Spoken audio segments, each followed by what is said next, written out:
7장 10절부터 13절까지 말씀을 통해 예수님께서 은밀히 예루살렘에 올라가셨다라고 하는 그런 장면을 함께 묵상했습니다. 그때의 주제는 하나님의 때, 사람의 때가 아닌 하나님의 때에 올라가시는 예수님과 함께 사람의 시선이 아닌 하나님의 시선 앞에서 코람데오의 삶을 살아가시는 예수님의 모습을 우리는 보았습니다. 예수님은 세상의 세상의 명성 또는 세상의 어떤 기회, 타이밍에 따라 움직이지 않으시고 하나님의 정하신 때에 하나님의 뜻을 따라 걸으셨습니다. 그리고 오늘 본문은 그 하나님의 때에 하나님의 일하심이 서서히 드러나는 순간이 다가옴을 우리가 볼 수 있습니다. 명절 중간쯤이 되자 예수님께서 조용히 성전에 올라가십니다. 은밀히 행하시던 예수님께서 이제는 공식적으로 하나님의 말씀을 전하십니다. 하나님의 때는 언제나 조용하게 그러나 분명하게 찾아온다는 것을 여러분 기억하십시오. 예수님이 오직 하나님의 뜻과 타이밍에 맞추어서 예수님은 그 길을 걸어가셨습니다. 자기의 인기와 상황이 아닌 오늘 본문이 오늘 그 예수님의 모습 속에서 오늘 우리에게 주는 또 하나님 예수님께서 말씀하시는 그 말씀을 통해 우리에게 주시는 하나님의 말씀을 우리가 함께 묵상하는 귀한 시간이 되고자 합니다. 우리가 읽은 14절 말씀, 15절 말씀 우리 다시 한번 볼까요? 14절 말씀, 15절 말씀. 이미 명절의 중간이 되어 예수께서 성전에 올라가사 가르치시니 유대인들이 놀랍게 여겨 이르되, 우리 함께 있습니다. 이 사람은 배우지 아니하였거늘 어떻게 그를 아느냐 하니. 여러분, 예수님의 가르침이 사람들에겐 충격이었습니다. 왜냐? 당시에 누군가 앞에서 누군가에게 가르침을 한다는 것은 정규적인 교육을 받은, 그래서 뭔가 정규 교육을 받고 뭔가 명성과 지식이 보장되어 있는 사람, 그래서 누군가에게 알아듣기는 어렵겠지만 그러나 뭔가 있는 것 같다라고 말할 수 있는 사람만이 이야기할 수 있었던 시대. 그런데 예수님은 랍비 학교를 졸업하신 것도 아니었고 바리새인과 같이 정규 교육을 받은 적도 없으셨습니다. 그런데 그 분의 말, 그 예수님의 말에는 바리새인들이 이야기했던, 그들이 이야기하는 화려한 어떤 말들, 유려한 말들이 아니라 그분의 말은 촌스러웠고 많은 사람들이 이해하기 쉬운 시장의 언어였지만 그분의 말씀에는 권위와 능력, 즉 생명이 있었기 때문입니다. 그래서 사람들은 놀라워하며 이렇게 말합니다. 아니, 이 사람이 배운 적이 없는데 어떻게 이런 말씀을 할 수 있을까? 배운 적이 없는 사람인데 이런 말을 어떻게 하지? 여러분, 이 말은 우리에게 무엇을 또 보여주는가 하면 이들의 관점 속에서는 어떠한 가르침, 어떠한 배움의 출처가 반드시 어떠한 사람에게서 와야 한다라고 하는, 어떠한 인간적인 배경 안에서 와야 한다고 하는 전제가 있음을 보여주는 것입니다. 그러한 그들에게 예수님께서 뭐라고 대답하시느냐? 오늘 16절 말씀이죠. 뭐라고 말씀하십니까? 내 교훈은 내 것이 아니요 나를 보내신 이의 것이니라. 예수님은 자신의 가르침의 출처와 근원을 분명히 이야기하십니다. 이 교훈은 나의 것이 아니다. 이 교훈은, 이 말씀은 나의 말씀이 아니다. 이 말씀은 나를 보내신 이, 즉 하나님의 말씀이요 하나님의 생각이다라고 이야기하십니다. 왜 예수님께서 이 말씀을 하고 계실까? 여러분, 이것은 우리에게, 그들에게도 그렇지만 오늘 우리에게도 너무나 중요한 말씀이 되기 때문입니다. 왜냐하면 여러분, 우리가 하나님을 믿는다는 것은, 우리가 신앙생활을 한다, 하나님을 믿는다는 것은 바로 우리에게 있어서는 사실 성경을 믿는 것이기 때문입니다. 여러분, 이것이 바로 우리가 하나님을 믿는 신앙의 본질입니다. 하나님을 믿는다는 것은 사실 성경을 믿는 것입니다. 여러분, 성경에 보면 요한복음 1장 18절에 이렇게 얘기합니다. 하나님을 본 사람이 없으되. 하나님을 본 사람이 없다. 너 본 적 있어? 너 본 적 있어? 너 본 적 있어? 아무도 하나님을 본 사람이 없습니다. 그런데 어떻게 믿습니까? 어떻게 하나님을 믿습니까?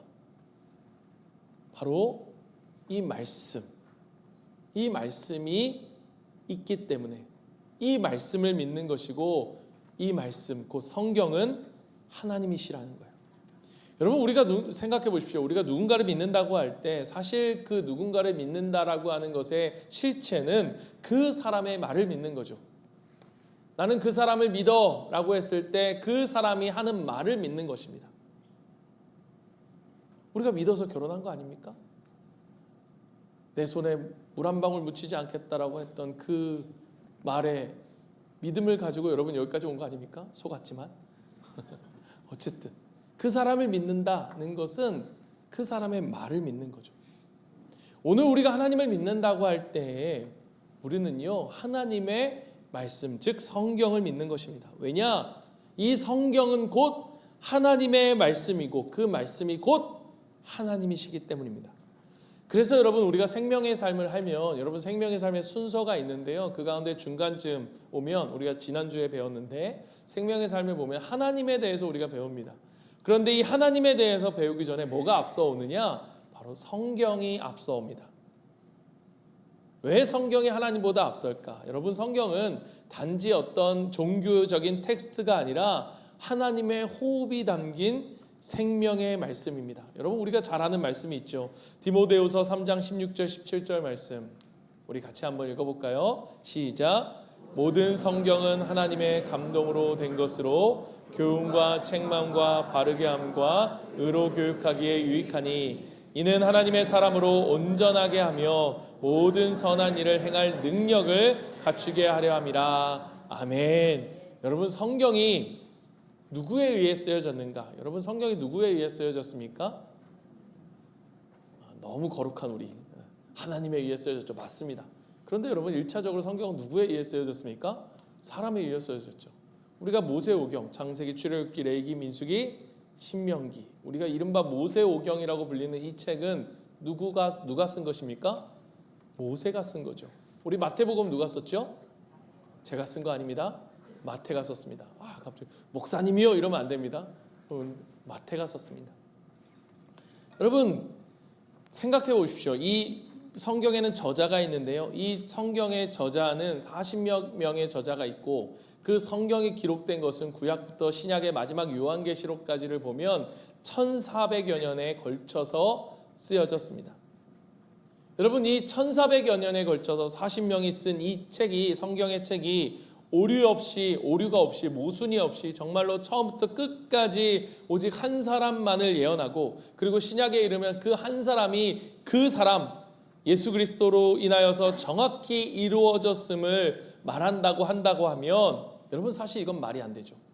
여러분, 한번 생각해 보세요. 우리가 게임 중에 방과 방 사이 뭐 이런 게임이 있습니다. 그래서 이 사람이 여기서 말하고 그 다음 사람이 그 사람을 듣고 얘기하고 그 사람이 그 사람의 얘기를 듣고 이렇게 옮겨가다 보면 저 끝에 가면 처음에 이야기한 그 이야기가 어떻게 변해져 있는가 하면 때로는 정말 엉뚱하게 변해져 있는 것을 우리는 보게 됩니다. 여러분, 적절한 뭐 예화는 아닐 수 있지만 여러분, 우리가 소문들이 돌 때가 있잖아요. 이렇다더라 저렇다더라. 그럴 때 그 소문의 진실이 한 번 거치고 또 한 번 거치고 또 한 번 거치고 나면 어느 순간 그 진실은 사라지고 소문만이 남아져 있는, 그 팩트와는 전혀 다른 소문들이 마치 진실처럼 떠들어오는 게 우리가 살아가는 삶의 현실이죠. 그렇게 생각해 보면 1400년 동안 40명의 다른 사람들, 어떤 사람은 왕이고 어떤 사람은 제사장이고 어떤 사람은 목동이고 어떤 사람은 종이었고 노예였고, 그러한 사람이 쓴 책들이 오류 없이 정확하게 모순되어지지 않고 기록되어진 이 책이라고 한다면 여러분, 사람이 썼다? 그렇게만 볼 수 없는 거죠. 그럼 무엇입니까? 여러분, 사실 이 성경의 궁극적인 최종적인 저자가 누구냐? 바로 성경은 하나님의 감동으로 되었다라고 하는 이 말은 바로 하나님께서 하나님의 영을 불어넣어 사람들로 하여금 이 성경을 쓰게 하셨다라는 것입니다. 최종적인 저자는 누구입니까? 성령님이신 거죠. 하나님이신 거죠. 여러분, 그 말씀, 그 하나님의 말씀이 우리 가운데 어떠한 일들을 하느냐, 무엇을 말씀하시느냐? 교훈과 책망과 바르게 함과 의로 교육하기에 유익하다고 말합니다.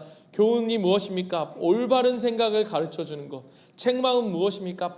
잘못된 생각을 고쳐주는 것. 바르게 하는 것은 무엇입니까? 잘못된 것을 바른 삶으로 고쳐주는 것인데, 거기서 끝나는 것만이 아니라 의로 교육한다는 것은 올바른 삶이 무엇인지를 가르쳐주는 거예요. 그러니까 우리의 잘못된 생각을 올바르게 가르쳐주고 우리 잘못된 삶을 올바르게 가르쳐주는 그 성경.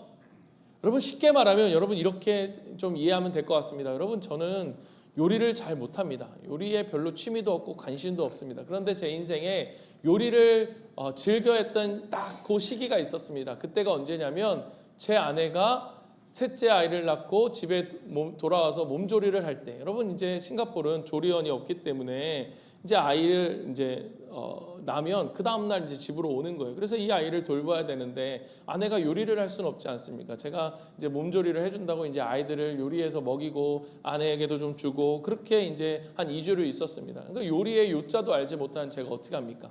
요리책을 요즘 여러분 책 잘 안 읽지 않습니까? 저도 요리책은 없었고 그래서 어떻게 했느냐? 유튜브를 보았죠. 유튜브를 보면 그 한 5분에서 7분 정도의 이제 요리를 하는 그러한 것을 자세하게 설명해 준 그런 유튜브가 있었습니다. 이제 하다 보면 여러분 팔을 쓰십시오. 그러면 이제 멈추고 팔을 막 쓸고 뭐 이렇게 후라이팬에 볶으십시오. 그러면 그 후라이팬에 막 볶고 기름을 넣으십시오. 그럼 기름을 넣고 해서 5분짜리 동영상이 한 30분이 되는 거죠. 왜냐하면 멈춰야 되니까. 멈췄다 했다 멈췄다 했다. 그런데 그렇게 해서 30분 만에 요리가 30, 40분 만에 딱 해서 아이들에게 딱 주면 아이들이 이야기합니다. 우와, 아빠 최고라고. 아빠가 해준 게 제일 맛있다고. 너무 뿌듯한 거예요. 요리에 재능이 있나? 내가 목사가 아니라 요리사가 되었어야 되나? 막 이런 마음이 들기도 하고 그런 마음이 드는 거예요. 여러분 평소에는 1도 관심이 없던 그 요리 유튜브를 그 다음부터 제가 막 즐겨보기 시작하는 거예요. 뭘 할까? 어떻게 해줄까? 막 여러분 보다가 여러분 이름도 생소해서 잘 모를 텐데 고든 렌지라고 있습니다. 고든 렌지 스타일의 뭐 삼겹살을 이렇게 해가지고 하는 뭐 그런 게 있어요. 엉망진창으로 이제 막 주방을 만들어 놓기도 하고 막 이렇게 하면서 즐겁게 재밌게 그렇게 요리를 했던 거예요. 여러분 그 요리 그것이 저에게 즐거움이 되었던 것은 그것이 저에게 뭐가 된 거예요? 유익이 된 거죠. 필요했던 거죠. 유익이 된 거였어요. 마치 그것과 같습니다. 여러분 우리가 성경은 우리에게 무엇이 됩니까? 유익한 책입니다. 정말로 하나님의 뜻대로 살아가고자 하는 하나님의 뜻을 발견하고 하나님의 뜻대로 살고자 하는 자들에게 있어서는 여러분 저는 확실하게 말할 수 있어요. 그것이 무엇이냐? 여러분 우리 청년들 결혼에 대해서 저는 정말 중요하다고 생각합니다. 우리 사랑하는 청년들 인생에 있어서 가장 중요한 결정이 있다면 결혼이죠. 왜? 직업은 하다가 바꿀 수도 있어요. 그런데 결혼은요 하다가 마음에 안 든다고 바꿀 수가 없어요. 끝까지 가는 거예요. 그런 결혼이 정말 중요하죠. 그런데 여러분 정말 중요한 건 결혼을 하는 게 아니라 결혼해서 어떻게 살아가느냐가 훨씬 더 중요합니다. 정말로 행복한 가정을 꿈꾸는 게 중요하죠. 우리 청년들 취업 요즘 너무너무 힘듭니다. 그래서 어떻게든 취업을 할까 막 이런 고민을 하고 오랫동안 준비해서 취업을 하는 청년들이 있었어요. 그렇게 힘들게 취업을 했는데 여러분 그 다음 주에 그 아이가 오더니 얘기합니다. 목사님 그만둬야겠어요. 그렇게 힘들게 취업을 했는데 1년이 넘게 준비하고 그 아이를 붙들고 기도하고 하나님 도와달라고 기도하고 근데 일주일 만에 사표를 여기다 두고 언제 사표를 낼까? 언제 그만둘까? 이렇게 가는 거죠. 여러분 우리가 취업하는 게 중요한 게 아니라 우리가 정말로 하나님의 부르심을 받은 자로서 일터의 사역자로서 정말로 그 안에서 보람과 기쁨을 누리면서 우리가 그렇게 일하기를 원한다. 정말 그러한 삶을 우리가 살아가길 원한다라고 할 때에 정말로 하나님의 뜻대로 살아가고 싶은 사람에게 있어서의 성경은 너무나 유익하고 너무나 재미있는 책인 거예요. 왜냐? 거기에 답이 있는 거예요. 거기에 답이 들어져 있기 때문입니다. 사랑하는 성도 여러분, 그렇기 때문에 우리가 오늘 이 자리에 설교를 들을 때, 우리가 말씀을 읽을 때, 여러분 각자의 자리에서 정말로 하나님의 말씀을 묵상할 때에, 오늘 특별히 이 자리에서 우리가 하나님의 말씀을 들을 때에 이 자리는요, 저의 얘기를 듣는 시간이 아닙니다. 이 앞에 있는 목사의 이야기를 듣는 시간이 아니라 우리는 모두가 다 하나님 앞에서 하나님의 음성을 듣는 시간인 거예요. 저는 무엇입니까? 단지 하나님의 말씀을 여러분에게 전달해주는 통로일 뿐인 거예요. 여러분 저를 주목해서는 안 돼요. 물론 저에게는 통로로서 하나님의 말씀의 통로로서 깨끗한 통로가 되어야 할 사명이 있습니다. 메시지 중요하지만 이 메시지를 전하는 메신저도 중요하다는 것을 저는 알고 있어요. 그래서 여러분 말씀대로 살려고 저도 부단히 애쓰고 노력하고 또 여러분 고군분투하면서 그렇게 살아가는 거예요. 여러분 제가 가끔 설교 때 제 이야기를 할 때가 있어요. 지난주에 제가 우리 아내랑 있으면서 제가 막 뭐 청개구리처럼 막 해주려고 했다가 안 해달라고 했다가 어떤 분이 삶 꾸고 가셔서 아우 목사님 실망이라고, 목사님 그런 줄 몰랐다고. 여러분 제가 그렇게 사는 거를 여러분한테 얘기하려고 하는 이유는 그렇게 살지 않기를 저도 다짐하는 것이고, 여러분 그렇게 사는 것들을 살지 않기로 결단하고 실천하며 나아가기 때문에 여러분에게 말씀드릴 수 있는 거예요. 무슨 말이냐면 여러분 뒤에서 저 욕하지 말라는 얘기입니다. 여러분 기억하십시오. 여러분 제 말을 듣는 시간이 아닙니다. 하나님의 말씀을 듣는 시간이에요. 그렇기 때문에 여러분 설교를 잘한다, 설교를 못한다, 여러분 그렇게 말할 수 없는 거예요. 설교를 잘하고 못하고가 있는 것이 아니라 설교가 하나님의 말씀을 온전히 잘 전했는가, 하나님의 말씀을 온전히 전하지 못하는가만 있을 뿐인 거예요. 예수님은 자신을 단순히 가르치는 사람으로 말씀하지 않으시고 하나님의 뜻을 선포하는 통로임을 분명하게 밝혀주십니다. 여러분 이 이야기를 듣는 사람들에게 있어서 지금 예수님의 말씀이 뭐예요? 지금 내가 하는 말은 내 말이 아니라 하나님의 말씀이야. 나는 하나님의 말씀을 전하는 통로일 뿐이야 라고 말하는 이 말씀이, 이 말씀을 듣는 바리새인과 유대인과 그들에게 있어서는 굉장히 황당하고 불쾌하게 여겨졌을 것입니다. 그래서 오늘 본문에 나와 있지 않지만 그들 마음속엔 이런 생각을 갖고 있었던 것 같아요. 사실 저도 어느 때는 이러한 질문들을 제 안에 갖고 있었거든요. 그게 무엇이냐? 그게 하나님의 말씀인지, 그러니까 즉 당신이 하는 그 말이 하나님의 말씀인지 아닌지를 어떻게 합니까? 당신이 이 말이 하나님의 말씀인지 아닌지를 어떻게 합니까? 라고 하는 그것에 대한 대답, 그것이 바로 오늘 저와 여러분이 붙들어야 될 오늘 하나님께서 주시는, 우리에게 주시는 중요한 핵심의 말씀인 거예요. 그게 뭐냐? 바로 17절입니다. 그러한 것에 대한 예수님의 대답이 무엇입니까? 17절 말씀 우리 같이 한번 읽습니다. 사람이 하나님의 뜻을 행하려 하면 이 교훈이 하나님께로부터 왔는지 내가 스스로 말함인지 알리라. 여러분 이 예수님의 대답이 무엇입니까? 잘 보십시오. 너가 이 말씀이 하나님의 뜻, 하나님으로부터 왔는지 아니면 내 이야기인지를 네가 알려면 어떻게 해야 된다는 거예요? 네가 하나님의 뜻을 행하면 그때 비로소, 이 말씀을 행하면 그때 비로소 너는 알게 될 거야. 이 말이 정말로 하나님의 말씀으로부터 왔는지 아니면 그냥 내가 한 말인지. 사랑하는 여러분, 이 말이요, 이 말씀, 이 예수님의 말씀은 오늘 우리의 신앙의 본질을 찌르는 말씀입니다. 여러분 제가 종종 이제 과일을 사러 이 파장시장에 갑니다. 파장시장에 왔다 갔다 어디가 맛있을까? 제가 가끔 이제 그 사장님한테 물어보는, 사장님 이렇게 막 이렇게 주렁주렁 하다가 사장님 이거 맛있어요? 그럼 이 아내가 그렇게 얘기합니다. 세상에 그런 말이 어딨냐? 맛없다고 하는 사장님이 어디 있겠냐? 다 맛있다고 하겠지. 그런데도 여러분 제 마음속에 그래도 맛있다라고 하는 말을 듣고 사고 싶은 그런 마음이 있는 거죠. 확인하고 싶은 마음이 있는 거예요. 그런데 가장 제가 신뢰하는 그러한 곳은 어떤 곳이냐? 딱 이렇게 먹어볼 수 있게 딱 펴놓는데, 그래서 이렇게 포도 하나를 탁 따먹고 먹어서 맛있으면 어떻게 합니까? 그거 진짜 맛있는 거죠. 그런 사장님들은 이런저런 말 하지 않습니다. 잡숴봐, 먹어봐, 이러면 끝인 거예요. 여러분 이게 바로 진리입니다. 여러분 정말로 예수님의 가르침과 성경 말씀이 정말로 하나님의 말씀이구나라고 하는 이 사실을 우리가 어떻게 깨닫느냐? 그것은 정말로 그대로 우리가 그 하나님의 말씀을 실천, 순종해 보았을 때 알게 되는 거예요. 여러분 저는 이것이 복음과 다른 교훈과의 가장 궁극적인 큰 차이라고 생각합니다. 세상의 모든 철학과 종교와 사상은요, 책으로 읽을 때는 참 근사합니다. 그런데 그대로 살아보려고 하면 그렇게 되지 않아요. 그런데 복음은 들을 때는 비논리적인 것 같고 정말로 이게 말이 되겠냐라고 하는 그런 것 같은데, 그런데요 정말로 그 말씀대로 살아보면 정말로 이것이 진리구나라는 사실을 발견하게 된다는 거예요. 여러분 이것이 바로 가장 큰 차이입니다. 대표적인 예를 제가 여러분 하나 들어보면 여러분 칼 막스라는 사람 들어보셨을 것입니다. 여러분 그 공산주의를 이야기할 때 칼 막스를 빼놓고 이야기할 수가 없지요. 그 사람이 이런 얘기를 합니다. 인류의 역사가 봉건주의와 이 자본주의를 거쳐서 언젠가는 공산주의로 갈 것이다.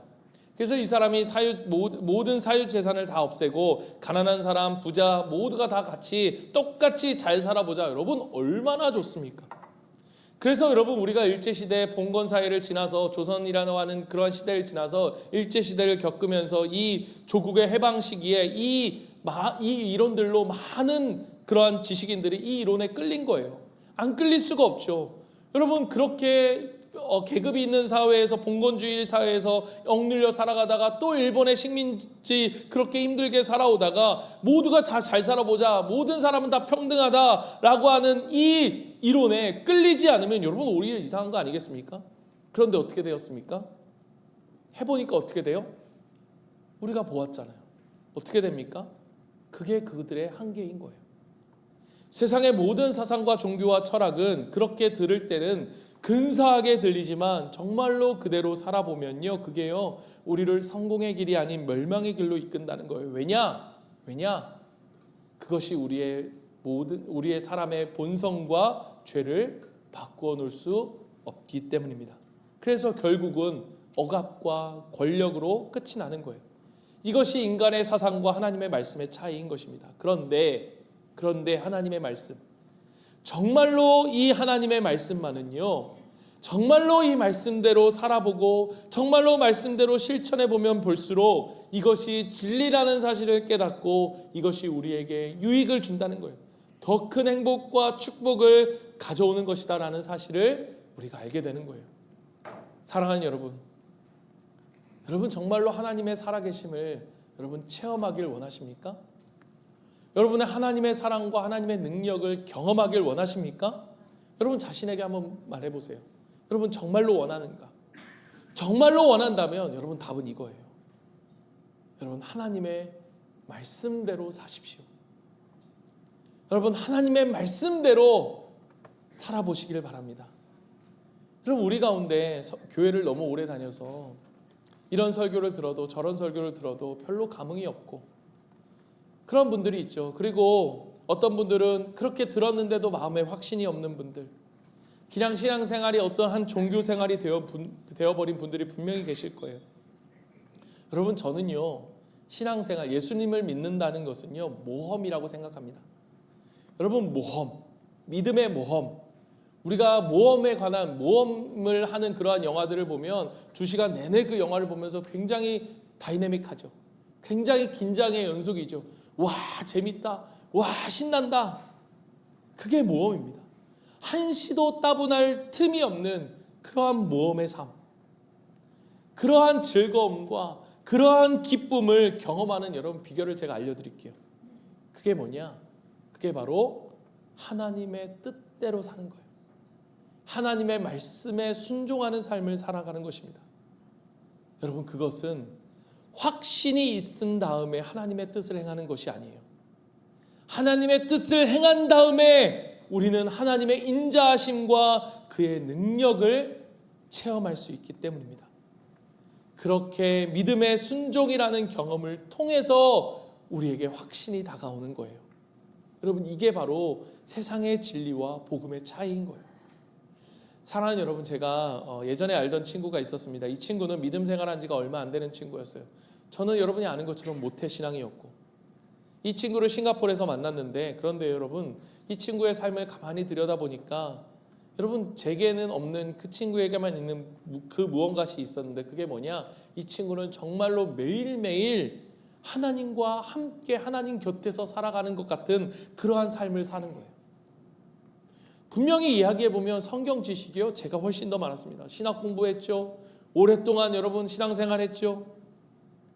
그런데 이 친구는 정말로 하나님 곁에서 살아가는 것 같은 거예요. 과연 비결이 뭘까? 여러분 이 친구는 성경을 읽든지 설교를 듣든지 자기가 묵상을 하다가 무엇인가를 딱 깨닫게 되면 그 즉시 실행을 하는 거예요. 계산을 하지 않아요. 저는 달랐어요. 무언가 오면 계산을 하기 시작합니다. 이걸 하면 내가 손해볼까? 이걸 하면 나에게 도움이 될까? 유익이 될까? 좋을까? 힘들까? 힘들지 않을까? 해보면 안 되면 어떻게 하지? 그런데 그 친구에겐 그게 없어요. 하나님 말씀이다?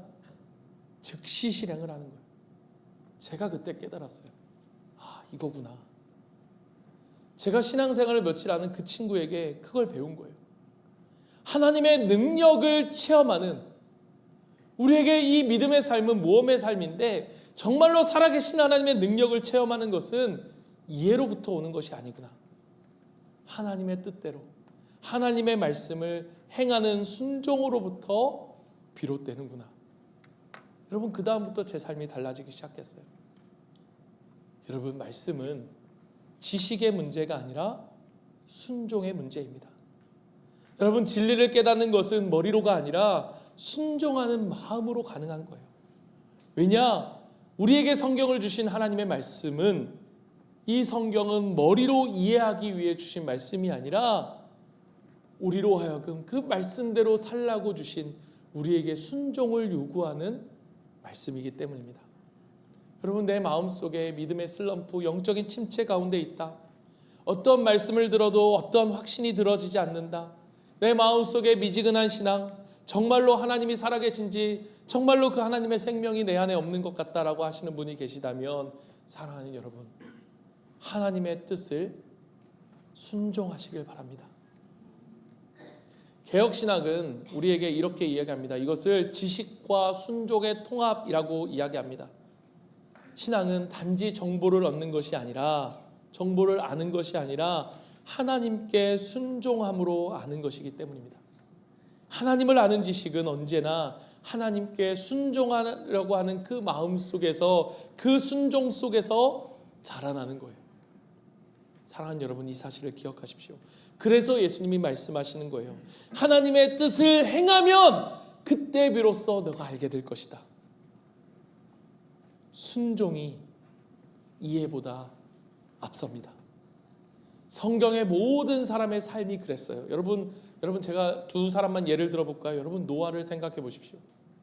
한 번도 홍수가 내린 적이 없었던 곳에 홍수가 내릴 것이라고 말씀하시고 방주를 지어라. 그 큰 방주를 120년 동안 노아가 짓습니다. 산꼭대기에서 방주를 지을 때 여러분, 사람들이 뭐라고 했겠습니까? 미쳤네, 돌았네, 제정신이 아니네.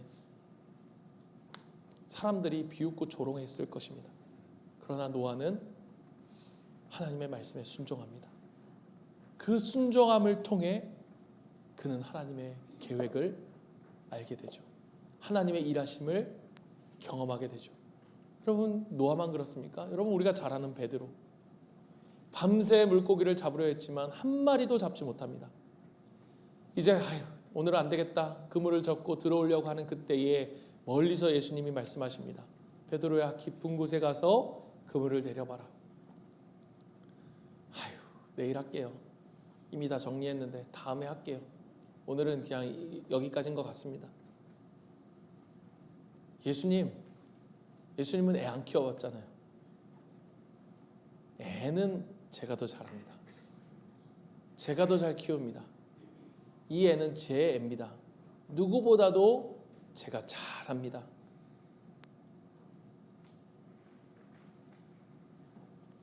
여러분, 우리가 얼마든지 우리의 경험, 여러분, 베드로가 얼마든지 자기의 경험과 지식을 내세워 순종하지 않을 수 있었어요. 그런데 뭐라고 이야기합니까?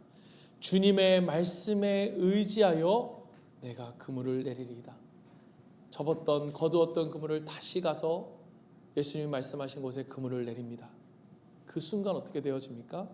자신의 경험이 아니라 하나님의 말씀으로 인하여, 그 말씀을 순종함으로 인하여 그 그물 가득한 생명의 역사를 그가 경험하게 되는 거죠.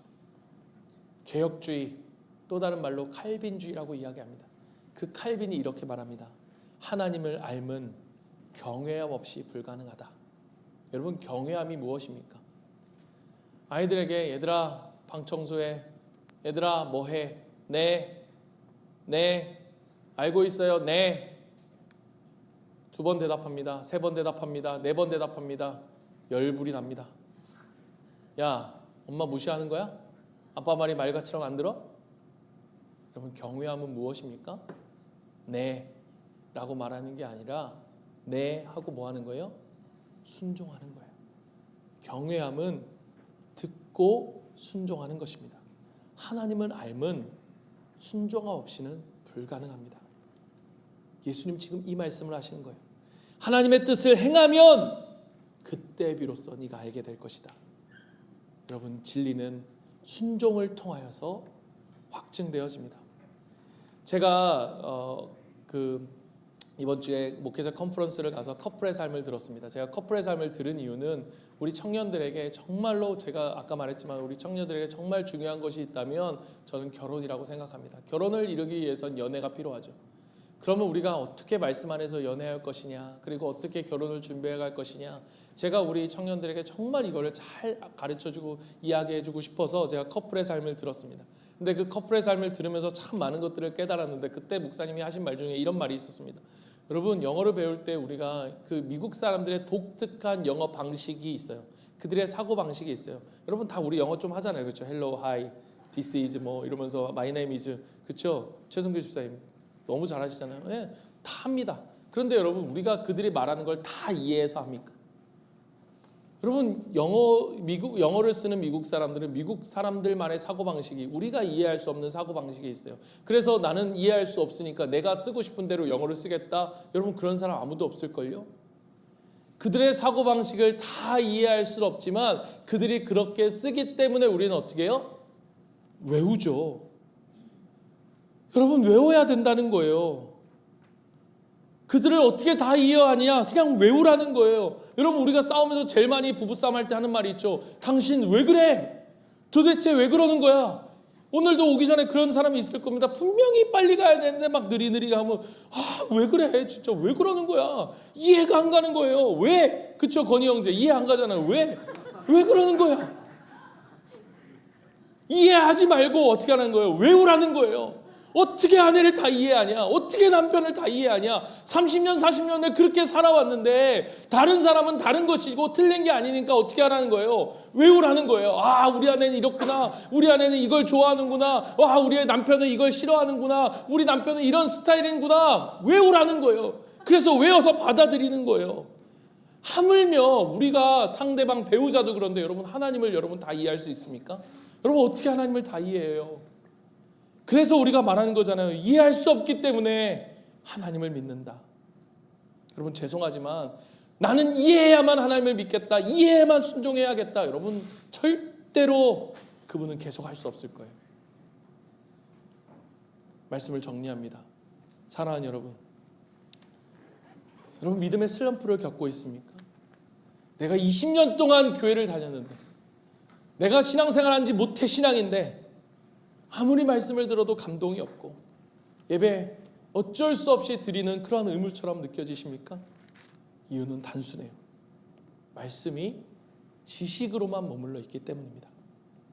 말씀이 우리의 실천이 되고, 말씀이 우리의 순종이 되고, 그래서 말씀이 우리의 삶이 되면 그때 비로소 우리는 하나님의 살아계심을 경험하게 되는 거예요.